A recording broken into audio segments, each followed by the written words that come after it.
Eski zamondan qolgan, ota-bobomizdan qolgan bir naql bor. 7 marta o'lcha, 1 marta kesish to'g'risida.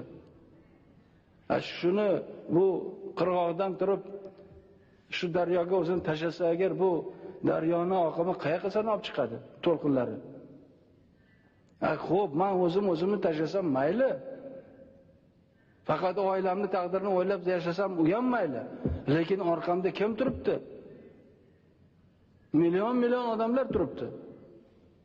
Ularning taqdirini kim o'ylaydi? Barcha kunlarni boshimizdan o'tkazdik. Barcha sinovlarni boshimizdan o'tkazdik. Lekin bitta narsani men sizlarga aytsam. Barcha sinovlarda men faqatgina xalqimizga tayanganman, suyanganman. Sizlarni yaxshi ko'raman. Zamon o'tadi, baribir bizlarni qilgan ishlarimizni davomchisi bo'lmoq. Mana shunday yigitlar, shunday navqiron yigitlarni ko'rib va shunday qizlarning tarbiyasini bugun hammamiz ham qatnashib, bunday go'zal yurtda yashash, shunday yoshlarni ertangi kunini o'ylab, mana shunday baxtli bo'lishga aytaylik, kim bizga xalaqit beradi?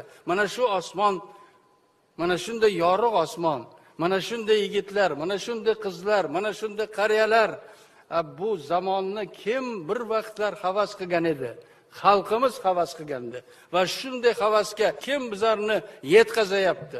Faqat yaratganimizdan doim so'rab, mana shunday pok bo'lib ertalab so'rasak, albatta bizlarni yo'limizni ochib beradi va hech qachon hech kim mana shu yurtda, Xudoning nazari tushgan shu yurtda hech kim hech qachon kam bo'lmaydi, bolalarim.